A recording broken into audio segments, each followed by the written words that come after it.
ஸ்ரீமத் பகவத்கீதை முதல் ஷட்கம்.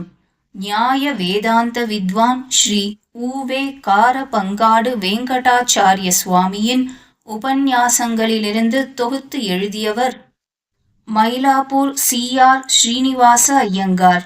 செந்தமிழ் வேதியர் ஸ்ரீ ஊவே குமாரவாடி சே. ராமானுஜாச்சாரியரால் பரிசோதித்து பதிப்பிக்கப்பட்டது. ஸ்ரீ சங்கர தேசிகமே சரணம். சகல பிராணிகளும் அன்னத்தினால் உண்டாகின்றன. அன்னம் மழையினால் ஏற்படுகிறது. மழை பகவத் ஆராதன ரூபமான யஜ்ஞத்தினால் உண்டாகிறது.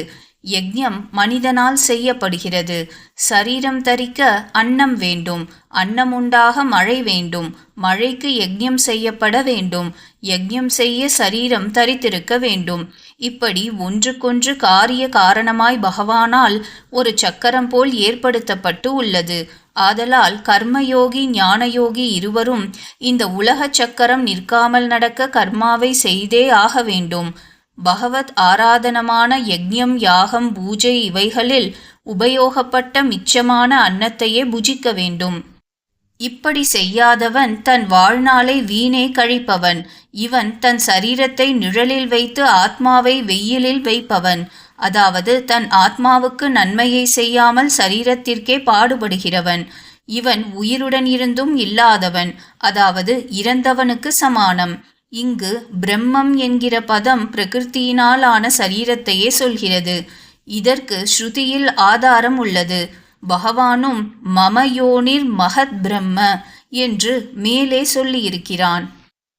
ஆனால் எவன் ஆத்மாவிலேயே இன்புற்று ஆத்ம தரிசனத்திலேயே திருப்தியடைந்து ஆத்மாவிலேயே எல்லா ஆனந்தத்தையும் அனுபவிக்கிறானோ அவனுக்கு செய்ய வேண்டிய கர்மா ஒன்றுமில்லை.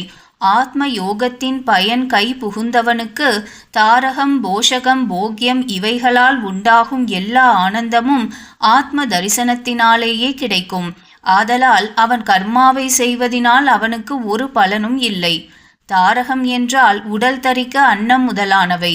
போஷகம் என்றால் உடல் பருக்க பால் நெய் போன்றவை. போக்யம் என்றால் சுகத்தை தரும் தாம்பூலம் போன்றவை. ஆத்ம தரிசனம் பெற்றவனுக்கு ஒரு கர்மாவை செய்வதினாலும் பலனில்லை, செய்யாததினாலும் தோஷமில்லை. பஞ்சபூதங்களாலான பிரகிருத்தியின் பொருட்களால் அவனுக்கு ஆக வேண்டியது ஒன்றுமில்லை. ஆத்ம தரிசனம் பெறாதவன் பலன் ஒன்றையும் விரும்பாமல் ஆத்மயாதாத்மிய ஞானத்துடன் கர்மயோகத்தை செய்ய வேண்டும். இப்படி செய்பவன் ஞான யோகிக்கும் மேற்பட்டவன். இக்கர்ம யோகத்தினுள்ளேயே ஞான யோகமும் அடங்கியிருக்கிறது. ஆதலால் அர்ஜுனா, நீ ஆரம்பித்த கர்மயோகமான இந்த போரை செய்வாயாக. ஜனகர் முதலானோர் கர்மத்திலேயே உயர்ந்த சித்தியை அடைந்திருக்கின்றனர். ஆகவே உலகை நல்வழிப்படுத்தும் பொருட்டும் நீ கர்மாவை செய்தே ஆக வேண்டும். கர்மத்தை செய்யவே உரியவன். ஞானிகளில் மேம்பட்டவர் ஜனகர். இவர் ஒரு ராஜரிஷி. ஞானயோகம் செய்ய சக்தி பெற்றவர். இருந்தும் அவர் கர்மயோகத்தையே செய்திருக்கிறார். அதேபோல் மற்றும் பல ஞானிகளும் கர்மயோகத்தையே செய்திருக்கிறார்கள். ஆதலால் நீயும் கர்மயோகத்தையே செய்வாயாக. உலகத்தவர் நன்மையை கருதியும் நீ கர்மயோகத்தை செய்ய உரியவன். சாஸ்திரமறிந்த பெரியோர்கள் செய்வதையே சாதாரண ஜனங்கள் பின்பற்றுவர். ஆதலால் எவனும் அவனுக்குரிய கர்மானுஷ்டானத்தை விடக்கூடாது. அப்படி விட்டால் அவனை பார்த்து மற்றவர்களும் தங்கள் கர்மாவை விட்டு பாபத்தை அடைவார்கள். இதற்கு காரணமான பெரியோர்களுக்கும் அந்த பாபம் வந்து சேரும். அர்ஜுனா, எனக்கு செய்ய வேண்டிய கர்மம் மூவுலகிலும் ஒன்றுமில்லை. என்னால் அடையப்படாததும் இனி அடைய வேண்டியதும் எனக்கு ஒன்றுமில்லை. எனினும் நானும் கர்மாவை செய்து கொண்டிருக்கிறேன். அர்ஜுனா, சர்வஜனாயும் சர்வசக்தனாயும் உள்ள எனக்கு கர்மாவை செய்து அதனால் பெற வேண்டியது ஒன்றுமில்லை. இருந்தும் உலகத்தவர் கெடாமல் இருப்பதற்காக நானும் கர்மாவை செய்கின்றேன். அர்ஜுனா, நான் எப்போதும் சோம்பலை விடுத்து கர்மத்தை செய்யாமல் போனால் நிச்சயமாக மற்ற மனிதர்கள் என்னை பின்பற்றி செயலை விட்டுவிடுவர். நான் கர்மாவை செய்யாமல் போனால் உலகத்தவர் கெட்டு போவார்கள். உலக கலக்கமும் ஜாதி கலப்பும் ஏற்பட நான் காரணமாவேன். மற்ற மனிதர்களை கெடுத்தவனும் ஆவேன். அகம் சர்வேஸ்வரனாய் சத்திய சங்கல்பனாய் இச்சையினாலேயே ஜகத்தின் உற்பத்தி ஸ்திதி லயத்தை செய்ய சக்தி வாய்ந்த நான் உலகம் உய்யும் பொருட்டு என் இச்சையினால் அவதரித்திருக்கின்றேன். சிஷ்டாச்சாரமுள்ள வசுதேவருக்கு புத்திரனாக தோன்றியிருக்கின்றேன். அக்குல தர்மங்களை நான் செய்யாவிடில் என் பரத்வத்தை, அதாவது தெய்வ தன்மையை அறியாத சாதாரண மனிதர்கள் என்னை பார்த்து தாங்களும் கர்மாவை செய்யாமல் விட்டு நாசம் அடைவர். ஆதலால் நானும் இவ்வுலகில் கர்மாவை விடாமல் செய்கிறேன். இல்லாவிடில் மற்றவர் எல்லோரும் அவரவர் வர்ணாசிரம தர்மங்களை விட்டு லோகம் நாசமடையும், ஜாதி கலப்பு போன்றவை உண்டாகும். இவைகளுக்கு நானே காரணமாவேனன்றோ? ஞான யோகத்தை செய்ய சக்தியுள்ள ஞானியும் ஞான யோகம் செய்ய சக்தியில்லாத கர்ம யோகியைப் போல் உலகம் கெடாமல் இருப்பதற்காக கர்மயோகத்தை செய்ய கடவன். கர்மயோகம் செய்பவன் ஞான யோகம் மேம்பட்டது என நினைக்கக்கூடாது. ஆதலால் ஞானியும் சம புத்தியுடன் இருந்தே தானும் கர்மாவை செய்து மற்றவர்களையும் செய்விக்க வேண்டும். பிரகிருத்தேஹே கிரியமானானி குணைஹி கர்மாணி சர்வஷः அஹங்கார விமூடாத்மா கர்த்தாஹம் இதி மன்யதே.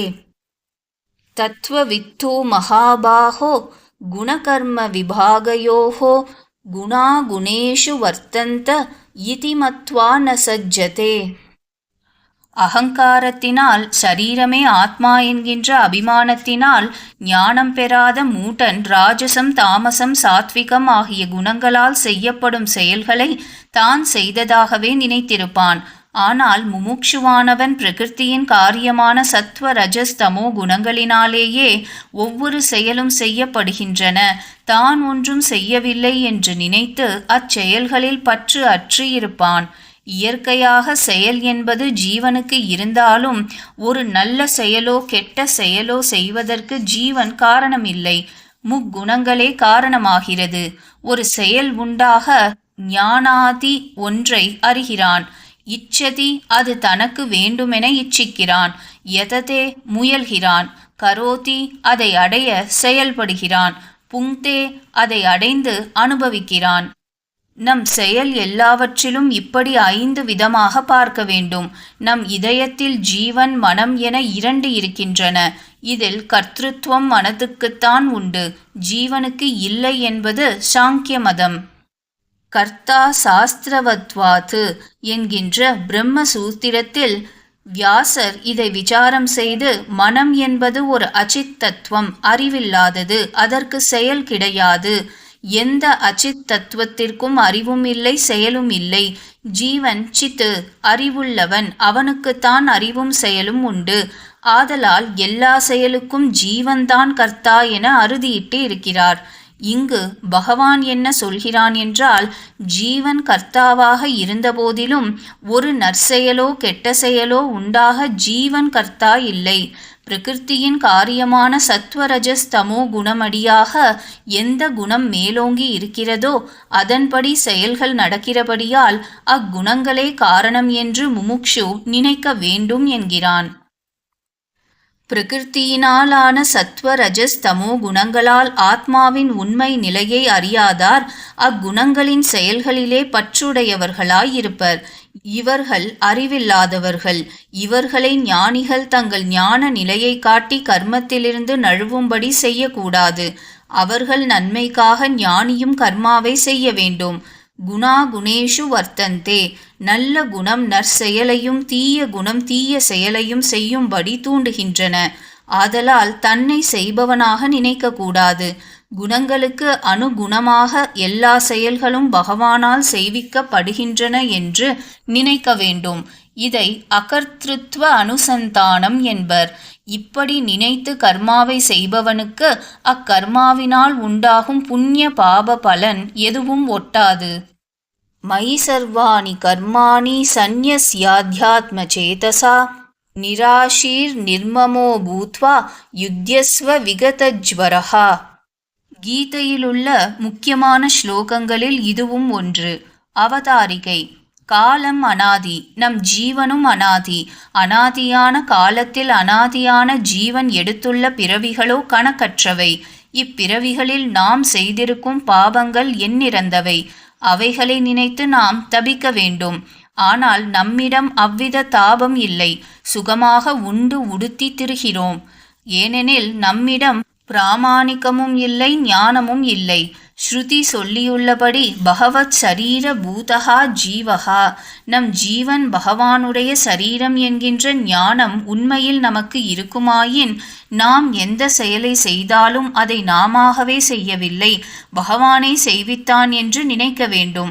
ஒரு செயல் உண்டாக முதல் முன்னம் தனக்கு சரீரமாயுள்ள ஜீவனை பகவான் தூண்டுகிறான்.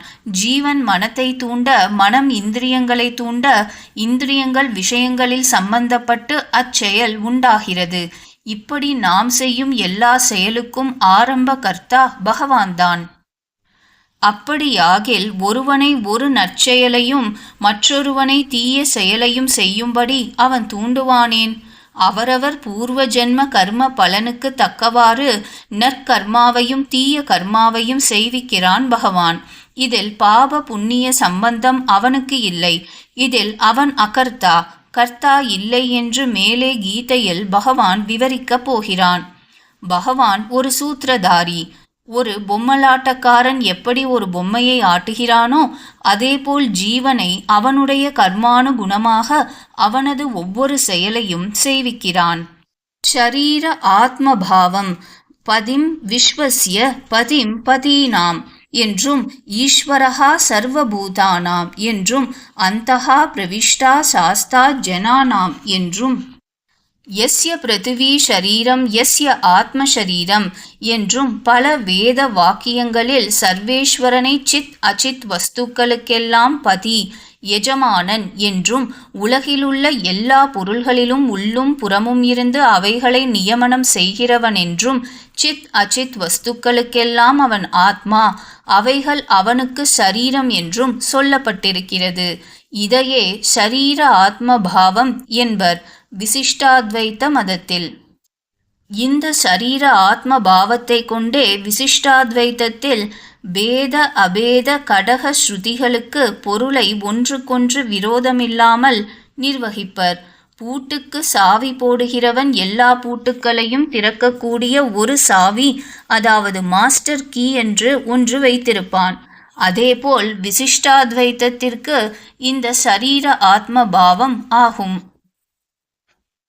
1. சரீரத்திற்கு நோய் வந்தால் நம் ஆத்மா வருந்துகிறது. அதை போக்க முயல்வதும் நம் ஜீவாத்மாதான். அதுபோல நம் ஜீவனுக்கு ஒரு துன்பம் வந்தால் அதற்கு ஆத்மாவான பகவான் வருத்தமடைகிறான். அதை போக்க எத்தனிப்பவனும் அவனே. வியசனேஷு மனுஷ்யானாம் பிரஜம் பவதி துக்கிதா என்கின்ற ஸ்ரீ ராமாயண ஸ்லோகத்தில் இதை நன்கு காணலாம். மனுஷ்யானாம் என்பதினால் தன் பாரியா புத்திர பந்துக்களுக்கு மாத்திரம் என்பதில்லை. லோகத்தில் எந்த ஜந்துவுக்கு துன்பம் ஏற்பட்டாலும் முதலில் வருந்துவது பகவான்தான். சில காலம் கழித்து இவர்கள் துன்பம் தீர்ந்தவரே இவர்கள் அதை மறந்து விடுவர். உண்டு உடுத்து வெற்றிலையும் தின்று சுகித்திருப்பர். பகவானோவெனில் நம் காவல் சோர்வினாலன்றோ அவர்களுக்கு அன்று அக்கஷ்டம் நேர்ந்தது என எப்போதும் வருந்தி இருப்பான். இப்படி அவன் வருத்தம் இரட்டித்திருக்கும். பகவானுடைய சரீரமான ஜீவனுக்கு ஒரு துன்பம் ஏற்பட்டால் அதை போக்கி ரட்சிக்கிறவனும் பகவான். என் உடம்பின் அழுக்கை நானே போக்கிக் கொள்ளேனோ என்கிறான் பகவான். 2. நம் ஷரீரம் ஒரு ஜடப்பொருள். தானே ஒரு செயலையும் செய்ய முடியாது. ஆத்மா வெளியேறின சரீரம் ஒரு சலனமும் இன்றி கிடப்பதை காண்கிறோம். ஆதலால் ஜீவாத்மாவினாலேயே சரீரம் ஒவ்வொரு செயலையும் செய்கிறது என்பதை காண்கிறோம். ஆதலால் ஜீவனே இச்சரீரத்திற்கு தாரகன், ஞாமகன், அதாவது நியமிக்கிறவன் என்பது தேறுகிறது. அதேபோல் ஜீவன் பகவானுக்கு சரீரம். பகவான் ஜீவனுள் ஆத்மாவாக இருந்து தரித்து ஒவ்வொரு செயலிலும் அதை நியமிக்கிறான். 3. ஜீவன் இந்த சரீரத்தை தரிக்கிறான். ஜீவன் இல்லை என்றால் சரீரத்தை ஒரு பிணம் என்கிறோம். அது அழிந்து விடுகிறது. அதேபோல் பகவானே நம் ஜீவனுக்கு ஆத்மாவாக இருந்து ஜீவனை தரிக்கிறான். பகவான் இல்லை என்றால் ஜீவன் இல்லை. ஆனால் எக்காலத்திலும் ஜீவனை விட்டு பகவான் பிரிகிறதே இல்லை. பகவான் சேஷி, எஜமானன். ஜீவன் அவனுக்கு சேஷன், அடிமை என்பர். இப்படி நிருபாதிக அதாவது இயற்கையான தாரகத்துவம், நியமனத்துவம், சேஷித்துவம் என 3 வித சம்பந்தமும் பகவானுக்கு ஜீவன் மீது உண்டு. ஜீவனின் கர்மானுகுணமாக பகவானால் நியமிக்கப்பட்டே தூண்டப்பட்டே எல்லா செயல்களும் நடைபெறுகின்றன. ஜீவன் தானாக செய்கிறான் என்பது இல்லை. நம் சரீரமும் இந்திரியங்களும் நம் ஆத்மாவின் பிரீத்தியையே செய்து போருகிறது. அதேபோல் பகவானுக்கு சரீரமான நம் ஜீவன் பகவானுடைய முக மலர்ச்சிக்காகவே ஒவ்வொரு செயலையும் செய்து போக வேண்டும். அச்சித்தான சரீரமே அதன் எஜமானனான ஜீவனின் உகப்புக்காகவே ஒவ்வொரு செயலையும் செய்கிற போது சித்தான அறிவுள்ள ஜீவன் அவனுடைய சுவாமியான பகவான் திருவுள்ளம் உகக்க கர்மாவை செய்ய வேண்டாவோ? பகவான் ஒரு அரசனை போலவும் ஆகாசத்தை போலவும் இருப்பவன் என்று ஒரு ஸ்ருதி சொல்லி இருக்கிறது.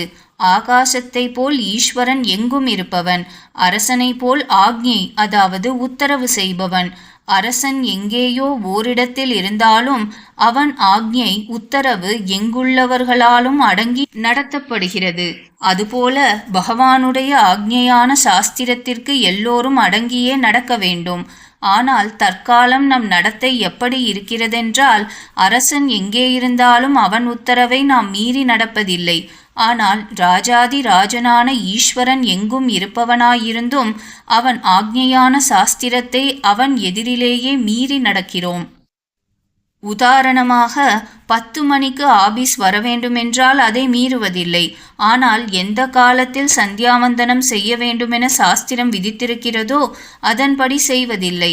அதை மீறியே நடக்கிறோம். இதுதான் நம் தற்கால சரித்திரம்.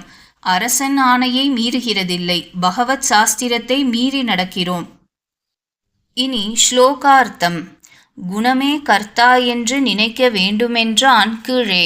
இதில் எல்லா செயல்களுக்கும் ஈஸ்வரனே கர்த்தா என்று நினை என்கிறான். ஆத்மாவின் தெளிந்த ஞானத்தினால் எந்த குணத்தினாலான செயலையும் என்னிடத்தில் வைத்து என்னை கர்த்தாவாக நினை. பலனில் இச்சையில்லாதவனாய் கர்மாவை தன்னது என்கின்ற மமகாரமற்றவனாய் பழமையான பாபத்தினால் என்ன நேரிடுமோ என்கின்ற பயத்தை விட்டு நீ போர் புரிவாயாக.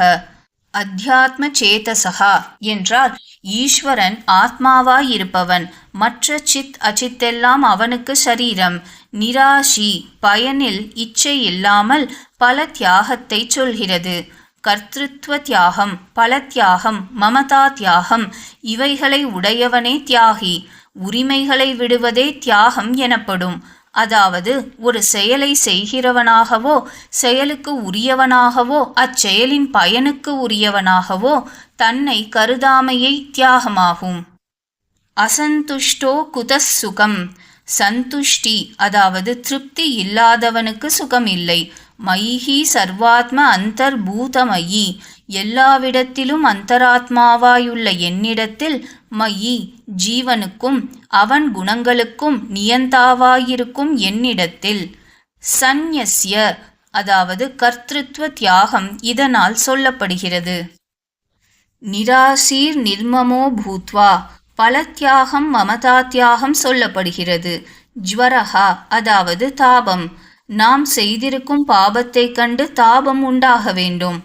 ஆக பகவத் ஆராதன ரூபமான கர்மாவை செய்யும் பொழுது தன்னை செய்பவனாக நினையாமல் சத்வ ரஜஸ் தமோ குணமடியாக நடக்கிறது என்றும் பகவானாலேயே அக்குணங்களுக்கு சேர செய்விக்கப்படுகிறதென்றும் அனுசந்தானம் அதாவது நினைக்க வேண்டும். பலத்தில் ஆசையில்லாமல் கர்மயோகம் செய்ய வேண்டும்.